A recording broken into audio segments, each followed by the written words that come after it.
গরুর মূত্র কিনছে সরকার। শুনতে অবাক লাগলেও এবার সেটি সত্যি হচ্ছে, তাও আবার লিটার প্রতি 10 রুপি দরে। ভারতের উত্তরপ্রদেশে সরকারের এমন একটি পরীক্ষামূলক উদ্যোগ ঘিরে শুরু হয়েছে ব্যাপক আলোচনা ও রাজনৈতিক বিতর্ক।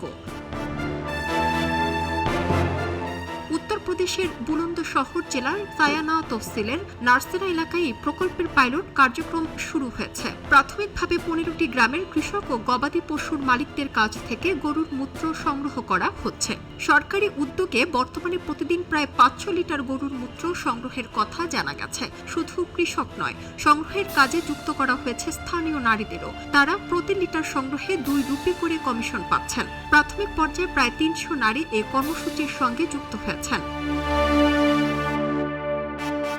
সংগ্রহিত গরুর মূত্র ব্যবহার করে জৈব কৃষি এবং বিভিন্ন কৃষিভিত্তিক পণ্য তৈরির পরিকল্পনা রয়েছে।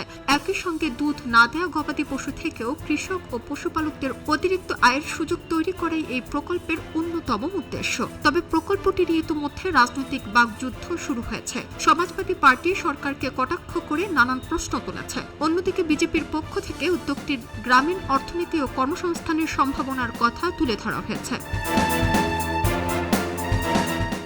খবরের কাগজ, নিখাত, নির্ভীক, নিরপেক্ষ।